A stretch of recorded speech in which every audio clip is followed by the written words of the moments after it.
Welcome to this Whole Life Action Hour. I'm Ocean Robbins, your host. And today we're going to focus on waking your inner gardener and making growing food easy. Growing food is so important. We focus on food a lot at Food Revolution Network, and our mission is healthy, ethical, and sustainable food for all. The truth is that growing food is one of the most powerful revolutionary acts you can take when it comes to food. You're increasing local self-reliance, you're increasing community resiliency, you're contributing to the environmental sustainability of your lifestyle, you're giving yourself access to a steady supply of fresh, super healthy foods. You are participating in the web of life as a contributor and co-creator rather than just an extractor and consumer. You are creating a sense of greater security for your family. There are so many wonderful things about it, but there are also challenges that keep us from growing the food we want. Challenges like time and energy and know-how and resources and environment and seasons and so many other factors. But we're here with somebody today, Stacey Murphy, who is brilliant at helping you bridge the gap so that you can grow the food that will help you thrive. And so that's really our focus today. Even if you're short on time, on money, even if you're pressed for space, even if you have a challenging climate, Stacey has made it her mission to remove perceived obstacles so you can have the opportunity to, as she puts it, wake up, step into your garden, and harvest organic breakfast greens or mint for your morning tea. So here we are, and I want to be very clear, although we're probably not going to get into a lot of in-depth health issues, that like all whole life action hours, nothing you hear today is medical advice. We'll be sharing coaching and our own best insights, but as in all things, when it comes to your health, consult with qualified healthcare professionals, and you are responsible for your own journey, and we are here to support you. And today is a project of Whole Life Club, Food Revolution Network's ongoing membership community. And some of the questions that I'll be bringing to this interview come from our Whole Life Club members. So a little bit about Stacey now to introduce her. So Stacey Murphy helps gardeners grow lots of food in small spaces so that they can enjoy fresh, affordable vegetables while creating a more sustainable future. She walks eager growers through a holistic plan for the season, showing what to grow, when, and where. She's a garden geek, and she's been growing food since 1979. Her superpower is packing literally tons of food into tight spaces, and dozens of her students who have trained at her backyard urban farm in Brooklyn have gone on to start their own homesteads, gardens, and farms. So Stacey, welcome. So good to be with you. I'm so excited to be here. I love what you're doing, and you're right. Gardening is absolutely one of those revolutionary acts that you can do right at home. Wonderful. Great. Well, fabulous to have you here. Let's get into that a little bit more. Some folks watching probably are avid gardeners. Some maybe have never planted a seed. So why do you love growing food so much? Yeah, and you mentioned so many wonderful reasons. And I would add to that list that when you think about how important food is to your health and you think about what goes into growing the food, wouldn't it feel good to know exactly how your food was grown, to know that it was toxin free, you know exactly what was put into it, you know that you can create the most nutrient rich food at home because the distance from where you're growing it to your plate is so short, and plants die the minute that they're harvested. So the amount of nutrients that you get from growing your own food is spectacular. It's way more than you can get even from a farmer's market that traveled to you, right? Yeah. And you can get the diversity that you want. So there are so many varieties that people aren't even aware of. There are 6 varieties of celery that I love growing. Most people only know one from the grocery store, and that's just celery. I mean, imagine tomatoes and everything else.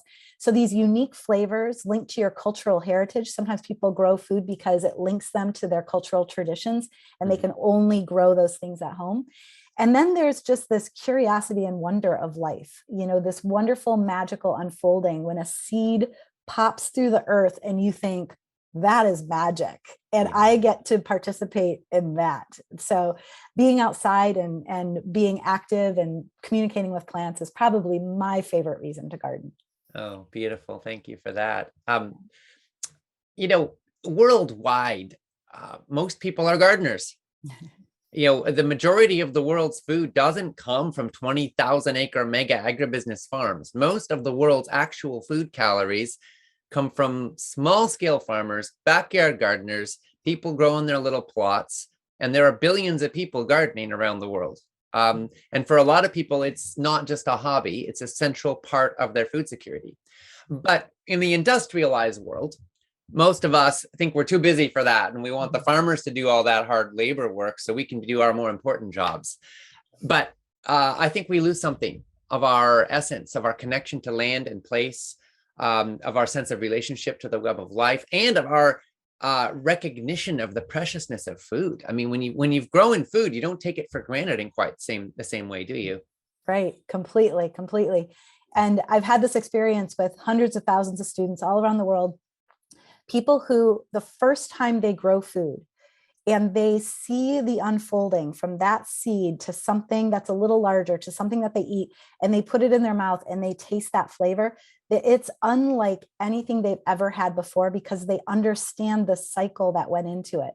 And there is something magical. I think you're totally right that when I was young, I grew food with my family, and I went off to college and I went into the busy world, and I got, I did the typical thing, the 9 to 5, actually longer.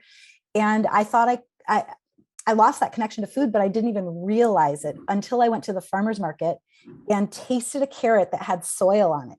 And it unlocked this memory of the earth that just lit me up. And I knew I had to start growing food again, because I had forgotten it over time. So you may remember from being a kid some of these things, and now you're older and now you're refinding it again. You're remembering it, right? Yeah, absolutely. That's beautiful and fascinating. I have the impression that since the pandemic, more people started gardening again. I know that seed companies have been running out of stock, and garden supply companies have been packed. Is that your impression as well? And do you have any kind of data on like what portion of Americans, let's say, have ever planted anything, or are we planting food more now than we were before?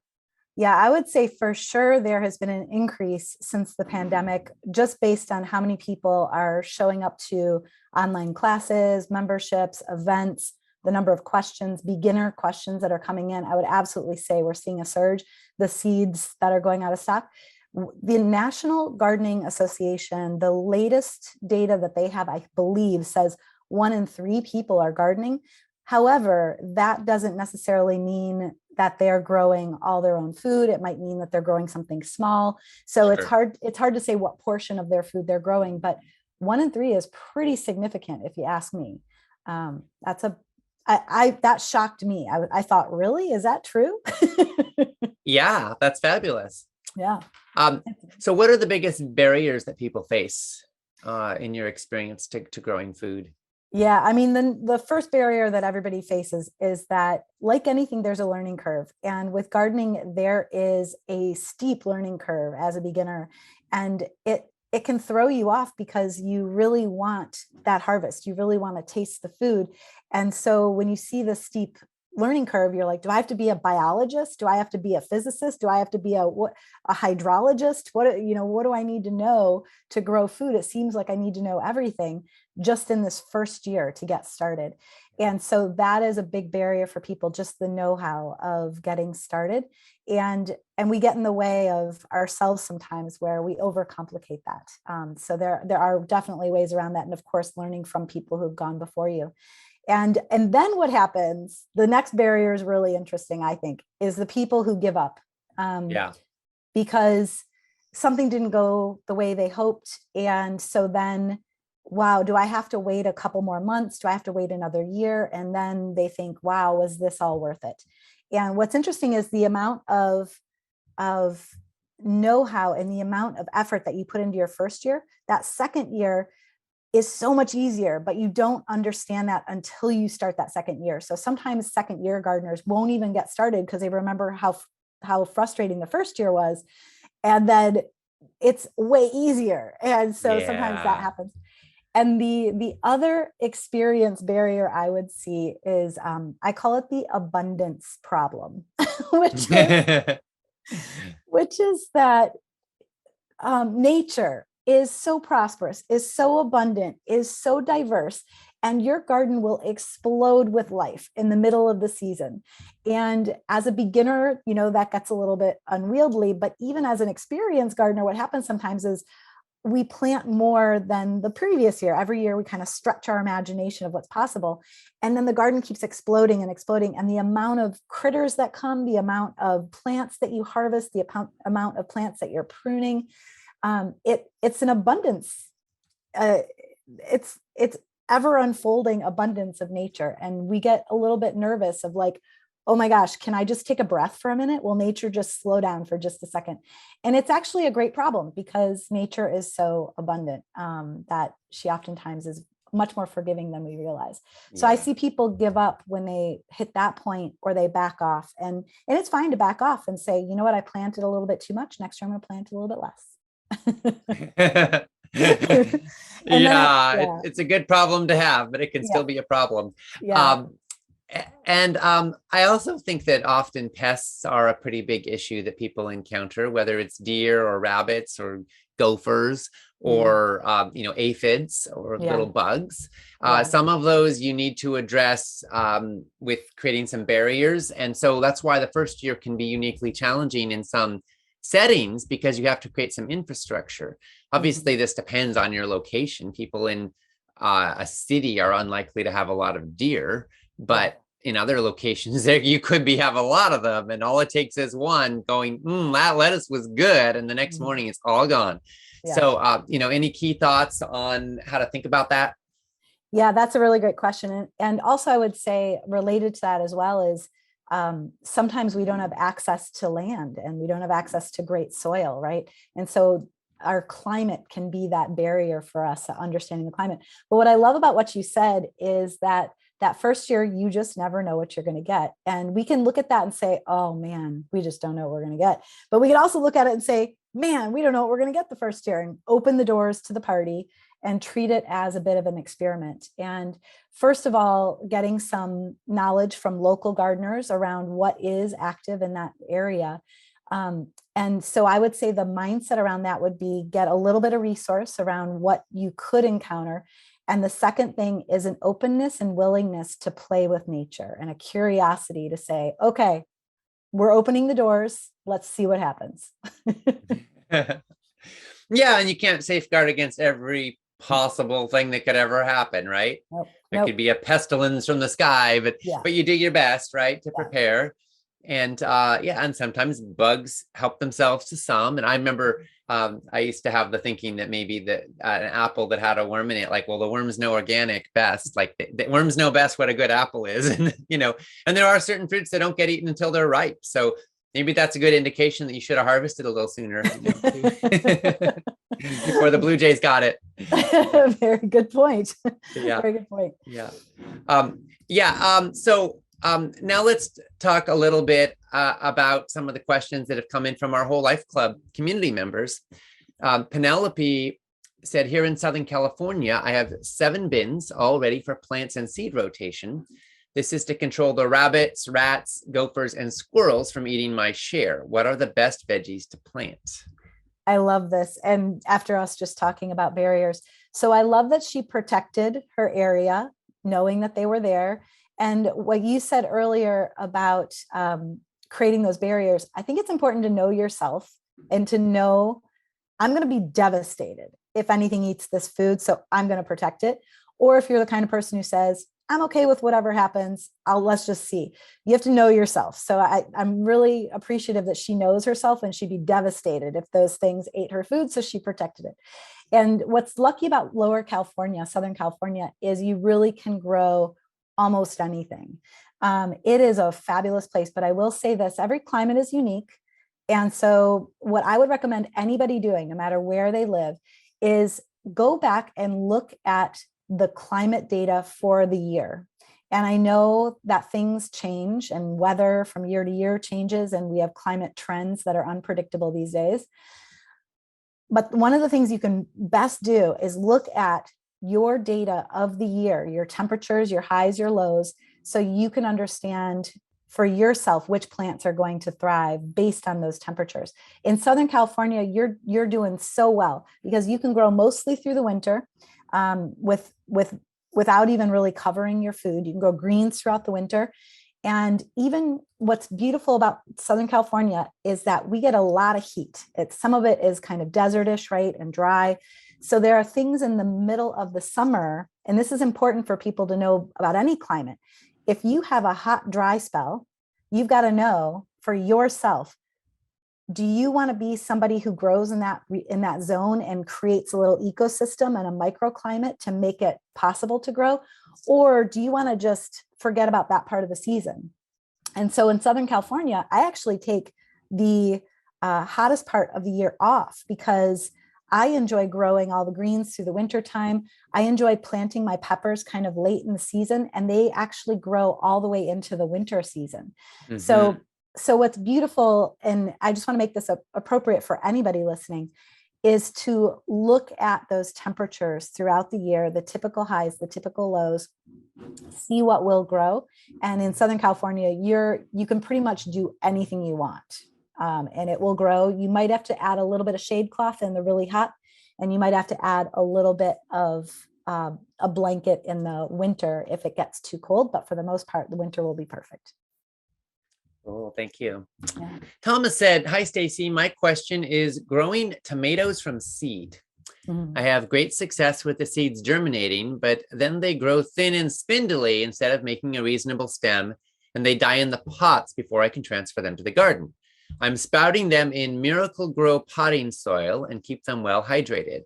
I do not use grow lights, opting to keep them in a somewhat sunny area, but so far without success.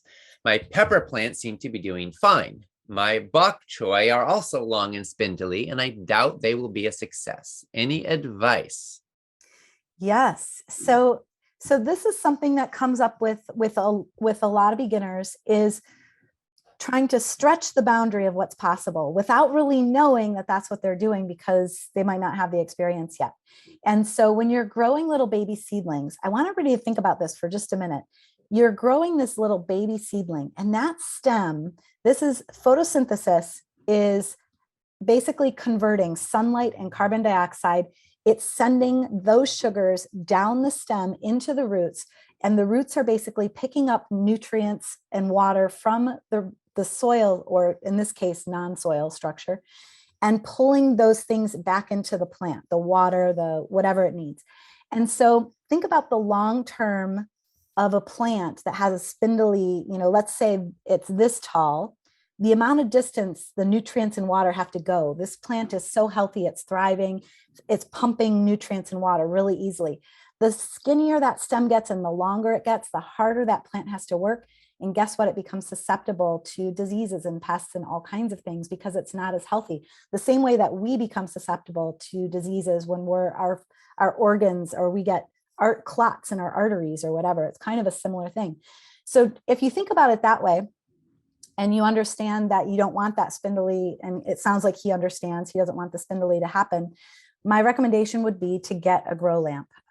Really what is the most important thing for those baby plants, it's so underestimated in the plant world, is we see plants outside thriving in 8 hours of sunlight. So we think that babies are the same, but they're absolutely different. And they actually require something like 16 hours of light, a lot of them, to be really vital and healthy and to prevent long-term diseases and pests and such.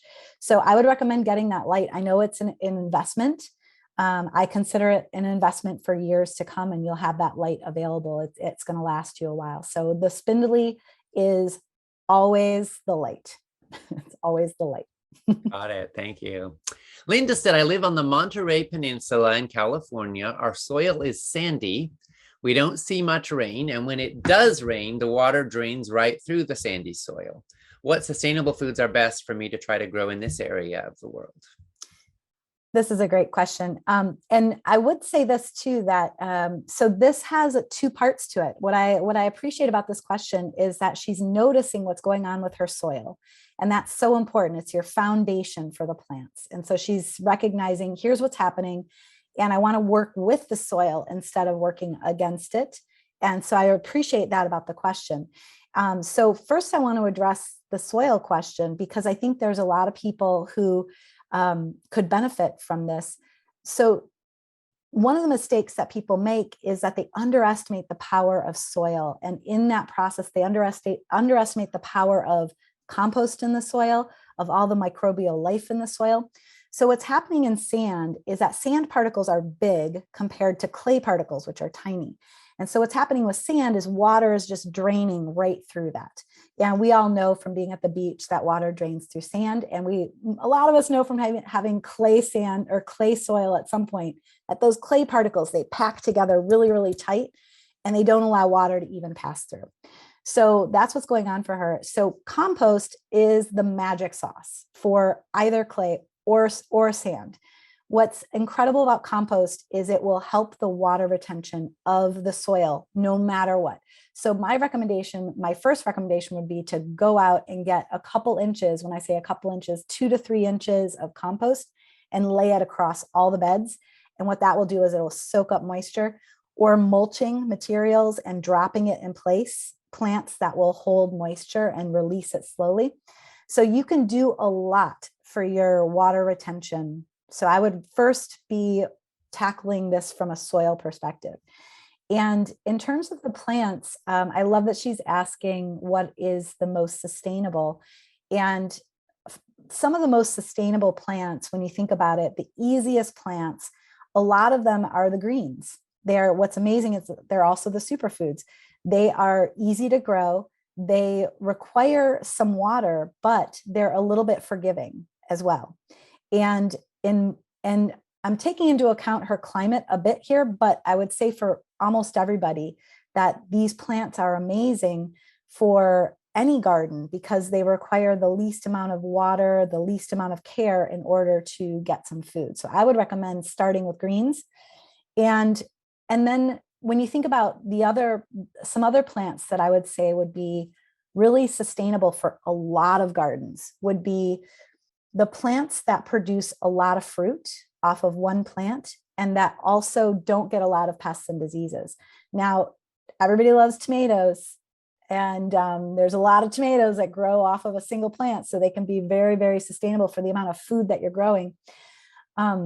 And they also are drought tolerant, which is interesting. So you put them in sand, and I've seen tomatoes growing on the beach with nobody tending them. It's amazing. So they can grow really deep roots, can't they? Yeah. And so there's a lot of different vegetables and herbs that you could be growing to be sustainable. There's the ones that require a lot of water, like onions and celery. Maybe you don't grow those, but there's so many other vegetables to choose from, I would say. Thank you. One other comment I would make is that every soil has its mix of sand and clay, and it's actually easier to start from a more sandy direction, I think, and add organic matter, because the sand will drain and you can add organic matter and you wind up with rich soil. With clay, it can be more challenging, not to say that you can't do it, but getting that porous enough that the roots don't rot, or that you can dig a shovel through it when it gets hard, can be a little more tricky in some cases. So yes. just that comment as well. You can work with any soil and make it better, although there are a few situations where you kind of need to just build up on top and not use what you have. But in a lot of cases, you can improve on what's there. Thomas said, we had so many long squash, 2 to 4 feet. I kid you not. Even after giving some away, I'm not sure we'll have the freezer cleared of them before this year's crop arrives. Have you tried using seed from the squash from last year to plant for the next year, or should I just buy fresh seed? This is a great question. So there's a couple fun factors here. This is where nature gets a little wonky. And I think he's talking about rampicante squash. Yeah, he did mention that. That's right. Yeah. And so what I love is rampicante squash is one of my favorites because it's a solid stem squash. So for people who have problems with hollow or with squash vine borers with their zucchinis or any kind of squash, if you have not been able to grow squash because of the squash vine borer, there's one plant that has a solid stem and it's rampicante, and it has these giant squash gourds. You can slice them small and they taste like squash or like zucchini, and you can harvest them really large and they're more like squash. And so anyway, so I'm very happy to hear that he tried that experiment. And so let's go a little bit into the weird zone of squash. So squash has male and female flowers, and they reproduce by having some of the pollen from the male go into the female.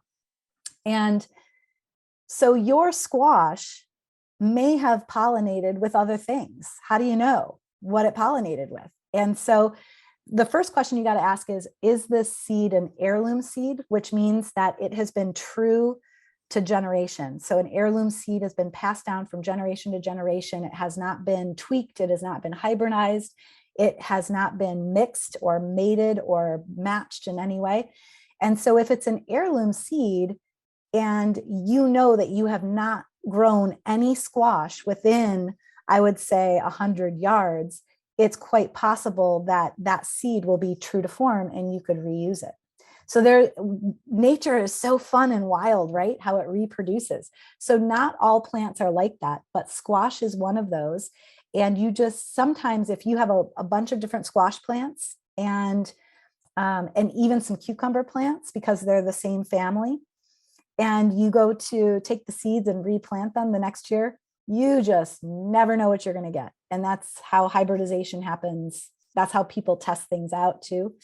And so for squash, I would say that those would be the recommendations I would say. If you haven't planted anything else around it, and squash is one of those things that of all things gets pollinated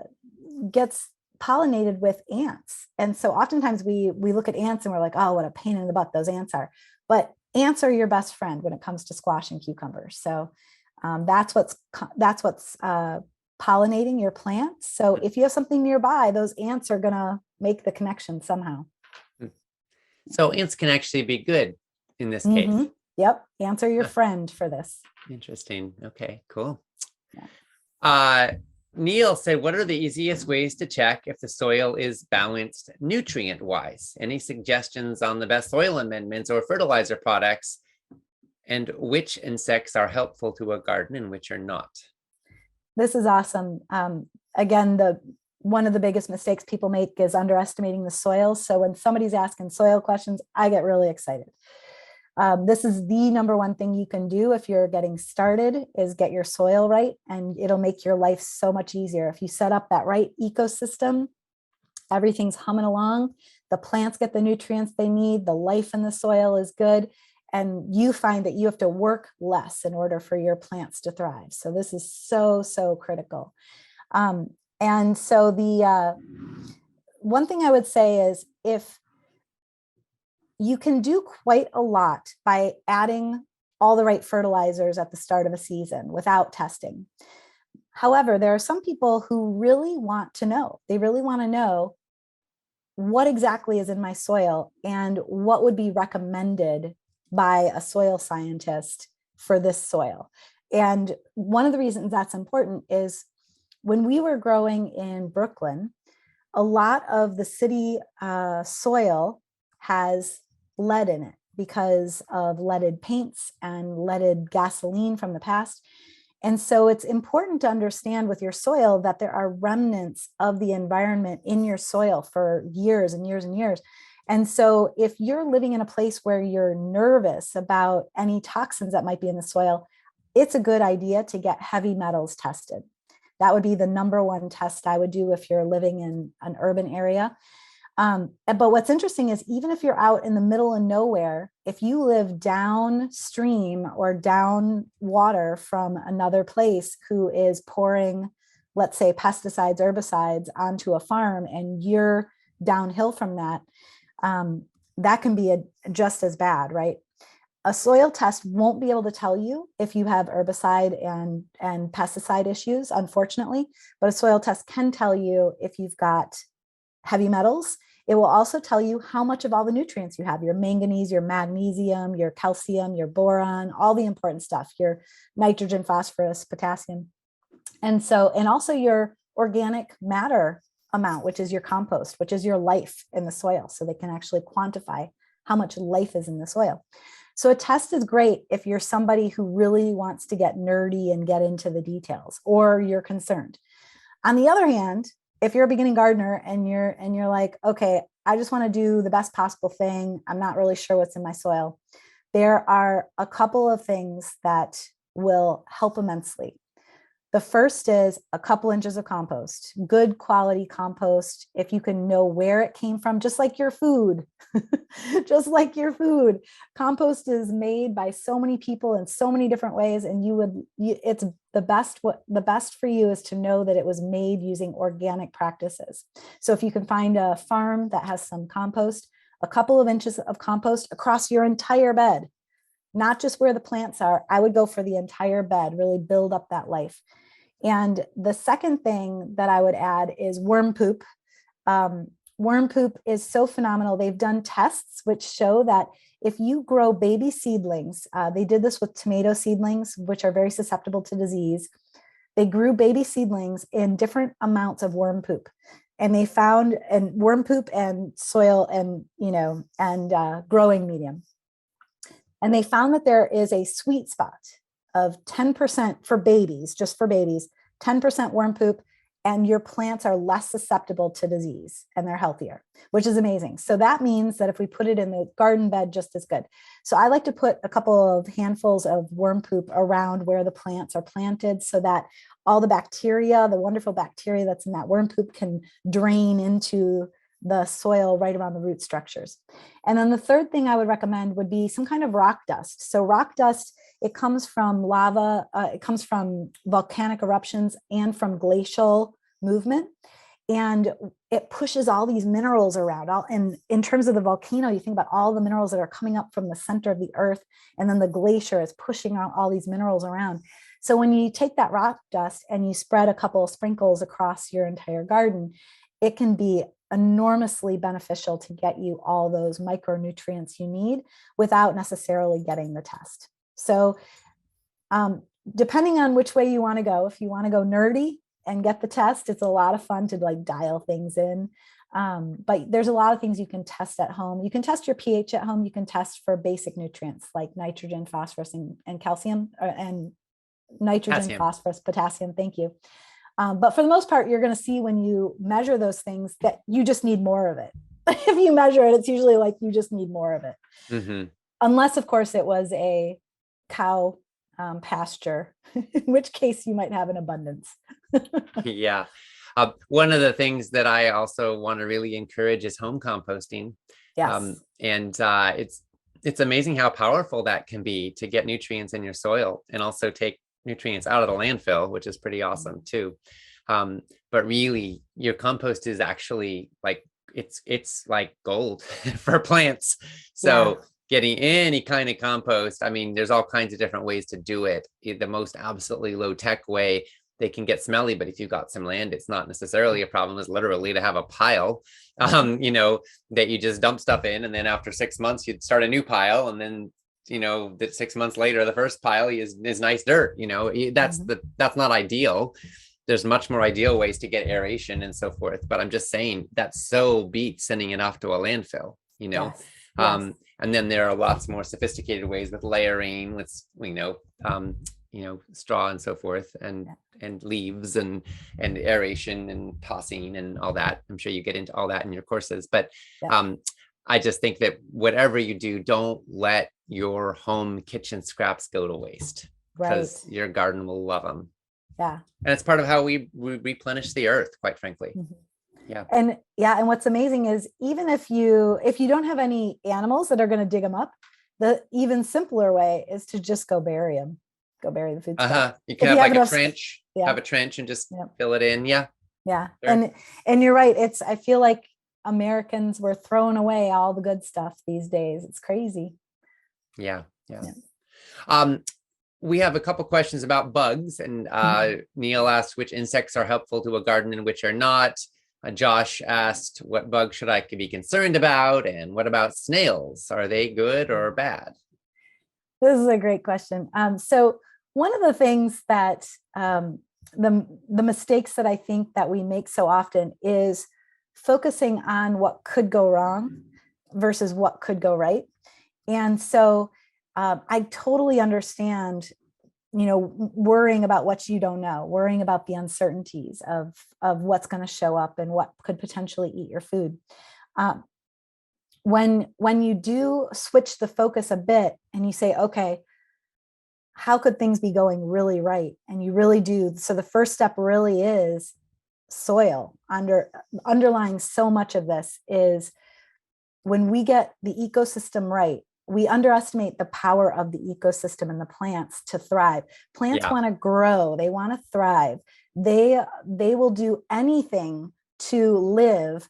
And at the moment when they can no longer live themselves, they will do anything to pass their seeds on to the next generation.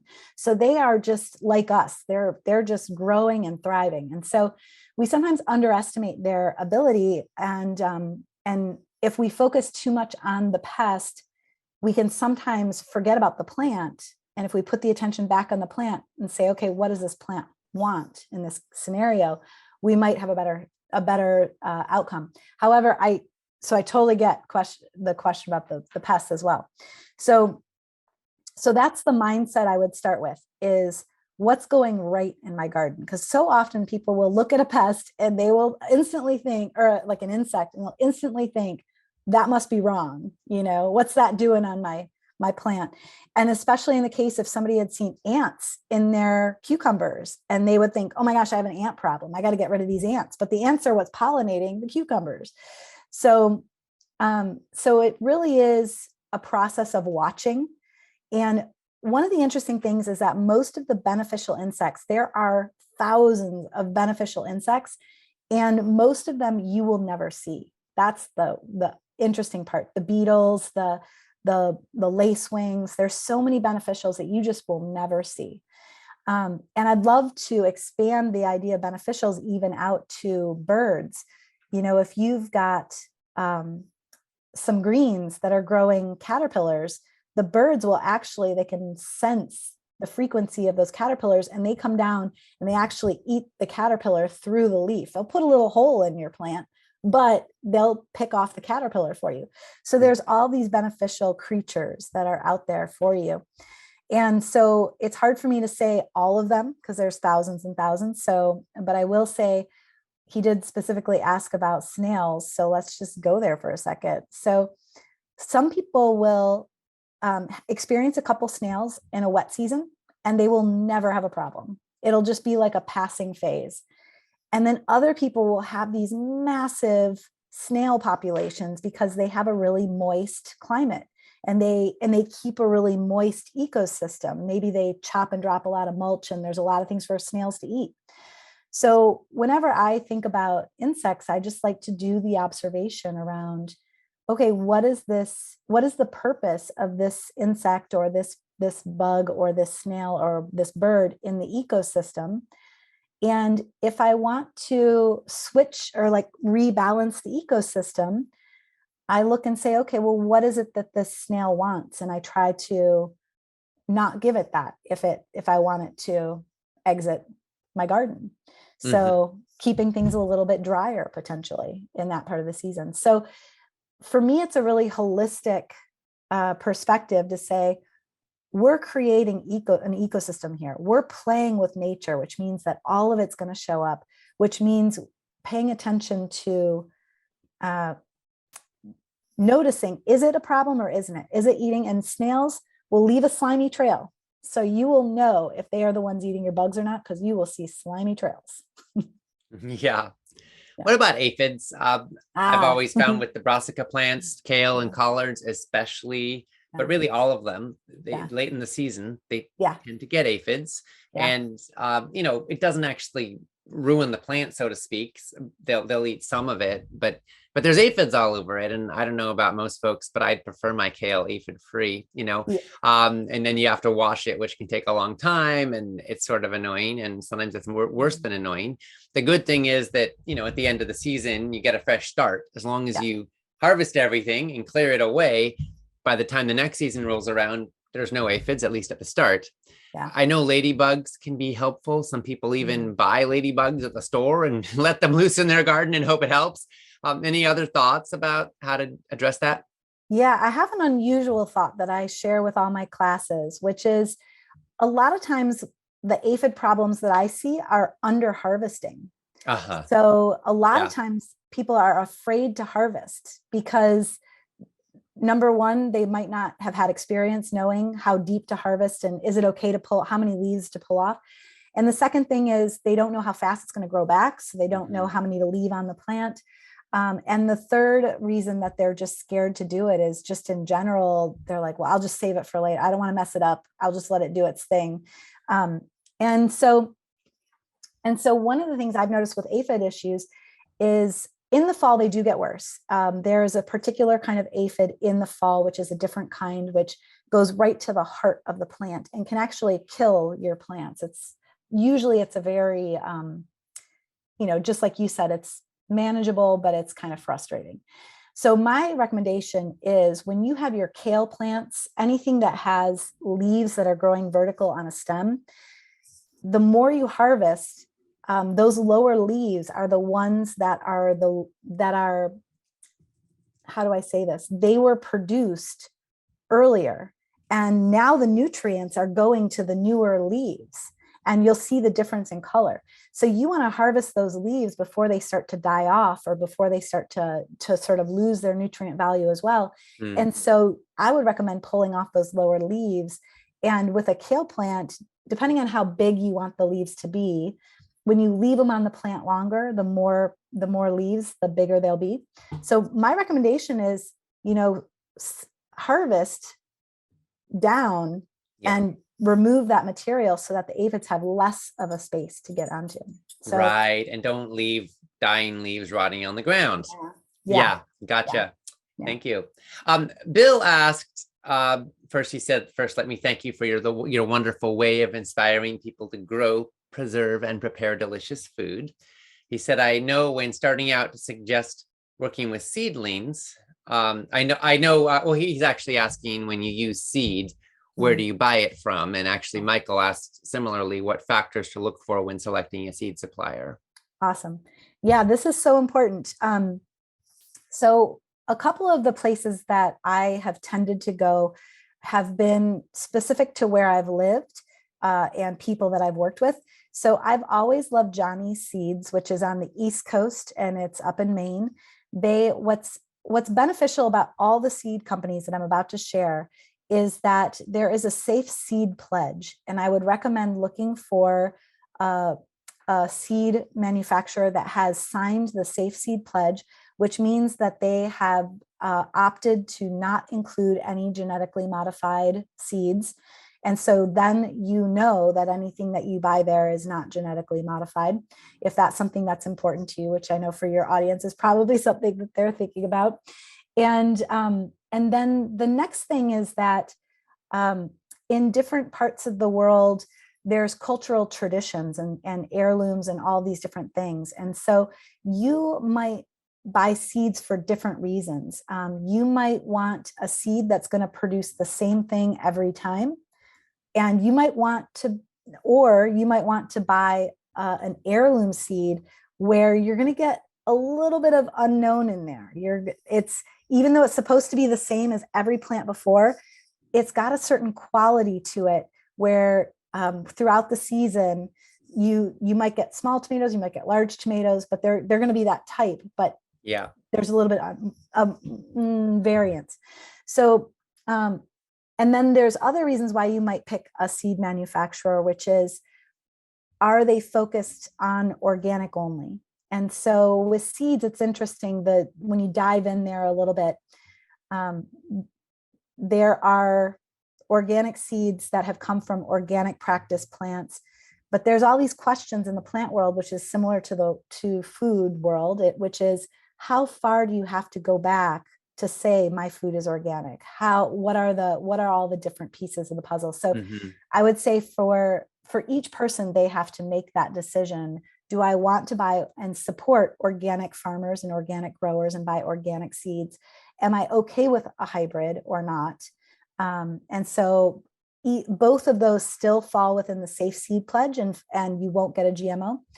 The one thing I will say about the genetically modified seeds, there's more and more that are popping up.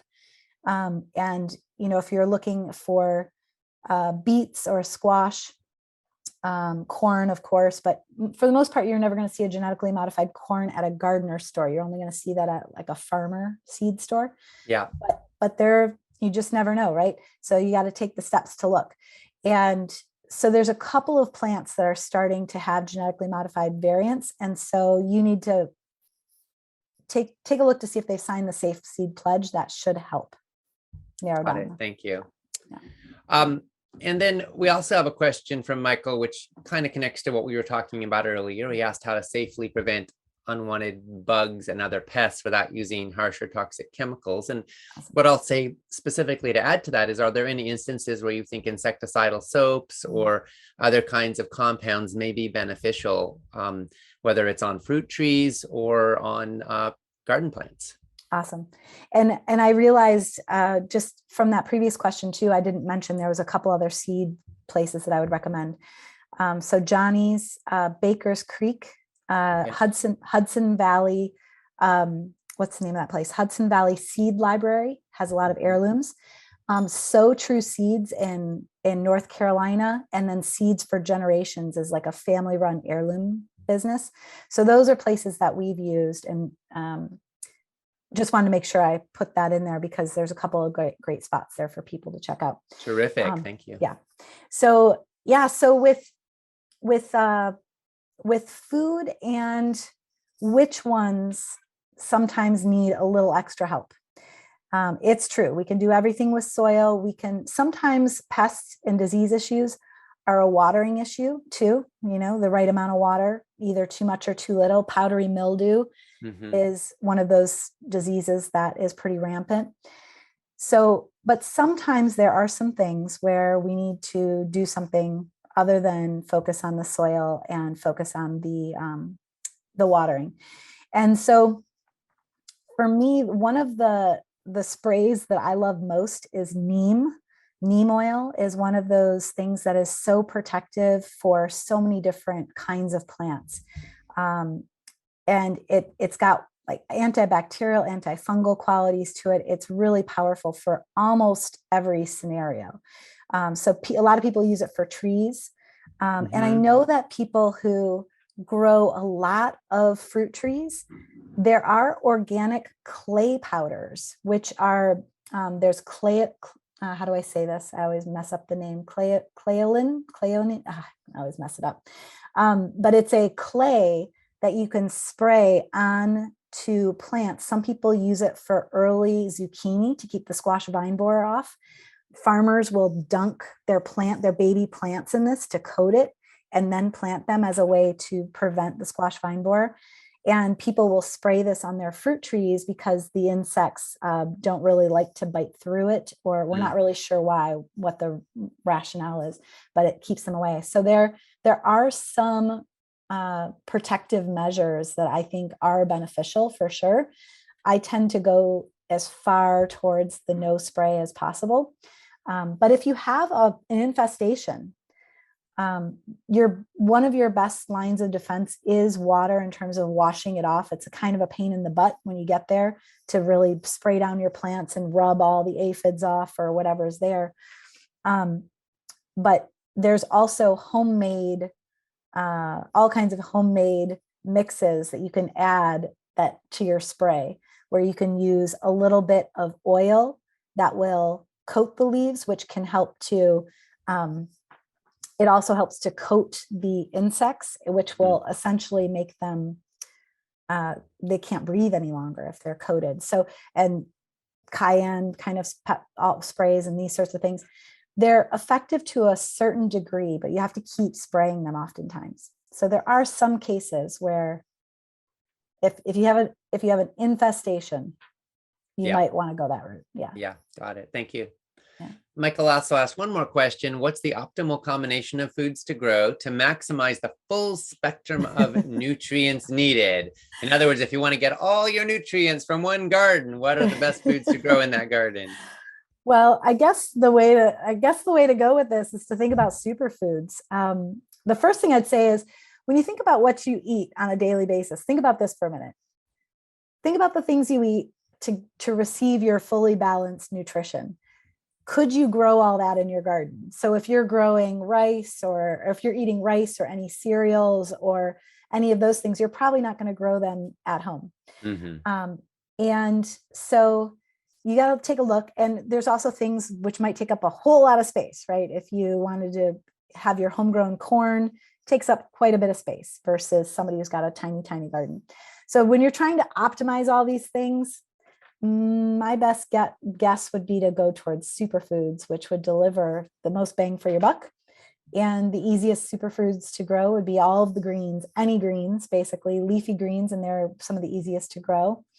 And then you can grow your ginger, your turmeric, and your kale, or in your garlic as well. Ginger and turmeric are going to take a little bit longer and a little bit trickier for some climates, but garlic could be really easy. And onions too, right? Onions too, yep. And then your sweet potatoes, which are a giant superfood. And what's beautiful about sweet potato, they do take the whole season generally to grow sweet potatoes. However, you do get a lot of nutrients at the end of that season from them, and you can harvest some greens along the way. So those are and tomatoes, another superfood. So a lot of the superfoods happen to be vegetables, which is a good thing. Cool, thank you. Yeah. Nicole asked, can you please speak to no-dig gardening and how to practice it and how it might improve the microbiome of the soil while not disturbing the earthworms? Sure. So this is, I think in the garden world, this is like one of the most controversial topics. You know, people who decide what to do with their soil and how to use their soil. And some people will say, absolutely, you should never dig anything. And some people will say, you have to dig in order to aerate the soil. And other people will say, well, you should dig, but you should do like a low till kind of thing. So people have their preferences for sure. Just to give a little bit of clarity for those people who maybe are wondering what this question is all about, you think about the soil, and the soil is half solid, which is your bedrock and minerals and your organic matter, all the life of the soil. And then you've got the other half, which is actually spaces, which is water and air. And depending on how much water is in there, the air is more or less. It's kind of like 50% water and air and 50% solids. And so this soil is filled with all this life, and it's held together by this mycorrhizal, this network of fungus, basically underground. And that's passing nutrients all throughout the soil. So if you imagine this soil is alive and it's full of all this life, and then you come along with your digging fork and you come in and you dig in, and what do? You're interrupting that life, right? And there are reasons to do that, and there are reasons to minimize it. And the reasons to minimize it is to allow that those networks to remain intact so those nutrients can pass, and you create this wonderful ecosystem underground that's uninterrupted. However, I will say that you'll have to dig at some point to plant new things, to potentially, if you're planting cover crops and figuring out what to do with those.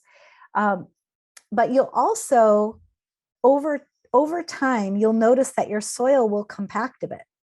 And that compaction reduces the amount of air that's so precious in your soil for all these things to move around, for your soil roots to grow through, for them to create their foundation. And so you do want that air. So it's good to stick a digging fork in and kind of pull it back and forth a little bit and aerate. So my preference is to dig as little as possible, but to take a digging fork whenever I'm going from one set of crops to another, when I'm replanting, I'll take a little fork and I'll just wiggle it under the ground and just loosen the soil in the top couple inches and then leave the rest to go. So it's an interesting question. It gets a little bit technical for people who are new. Yeah. If you're a beginner, just know this is the thing I would say, because we've been talking kind of technically over the last couple of questions, is never underestimate the power of you. And, we have all these technical questions that we're asking, but plants want to thrive. And there's this IKEA study where these two plants, they were grown identically. And the only thing that was different about them, the same amount of water, the same soil, the same plant, was that one plant, they were whispering and bullying it. You suck. You're never going to amount to anything. You're ugly. And then the other plant, they were basically saying, you're beautiful. I love you. Oh my gosh, you're growing so strong. And that plant outgrew the plant that was bullied. So never underestimate the power of your love and your gratitude for your garden to do the right thing when you're faced with the technical question of should I dig or should I not dig? Okay, thank you. Well, we're almost out of time, but I think that's a good segue to kind of step back a little bit to the bigger picture. If you were gonna, I don't know, give people a manifesto or a call to action, or give us a little pep talk for why this is so important. Yeah. Well, I think what's so beautiful about growing plants, in my life, they're my spirit guides. They help me grow and evolve as a person and connect to nature. And so when you're growing a plant, imagine this: you put a seed in the ground and you water it and you tend it and you love it and you watch it grow over time, and different animals come and show up into your garden. And then one day you get to cut that and eat it with your family and enjoy this nutrition together collectively, this love. Imagine the amount of love that is in this plant, because not only have you poured your love in this plant, but when you think about the magic of all of the sunlight that has come into this plant, all of the water molecules that are filled with life, all of the soil and all of those microbes that have contributed to the symphony of love. And so how do I want to say this? We sometimes focus so much on all the things that could go wrong, and we underestimate the power of actually just trying it, being curious, asking a wonderful question. And so I would recommend for everybody, one of my favorite things to do is to sit in the garden and just breathe with your garden and enjoy it for that connection, that it is giving you oxygen and you are breathing back this carbon dioxide. Just that act alone is this act of love for the plants. And asking wonderful questions, being curious, like a little kid. Remember that little kid in you that's like, I wonder what would happen if I try this. And if we have that mentality around our garden, then all the magic will unfold. Yeah, there's something really profound here too, which is that, nature kind of, we get this recognition that instead of nature being something to fear or something to control or something to manage, it actually loves us. Yeah. Like life loves us, and life loves to nourish us, and plants grow in abundance. We do a little tending and caring and supporting, and then the sun shines and the rain falls and the plants grow and the earthworms come, and life works in this beautiful symbiosis, and we get food and oxygen. Right. And to feel that we're part of something, that we're part of tending to. Some people treat their garden almost like little kids, and there's something so precious about feeling the love and the kinship that grows from feeling like we are connected to the soil, we are connected to the forces of life, and they are connected to us. And then when you eat, literally, you are partaking in that, I would say, sacred communion with the forces of life itself. Yeah. And that is so powerful. And it's such a healing antidote to the feeling of isolation and displacement that so many of us feel in the modern world, displaced from the land of our ancestors, displaced from a sense of belonging and community and connection. And here we are, we get to weave ourselves back into the web of life through this relationship. What a sacred opportunity. What a beautiful opportunity. And thank you for helping so many people walk through that door and feel the beauty on the other side. My pleasure. It's one of the most amazing things to remember that we are nature itself. Right, aren't we? Yeah, beautiful. Yeah, I think there's that old quote. We didn't weave the web of life. We're merely a strand in it. I love We're part of it, right? Right. We're part of life, right? And therefore, we can be part of life, responding to the challenges that it faces resiliently and creatively.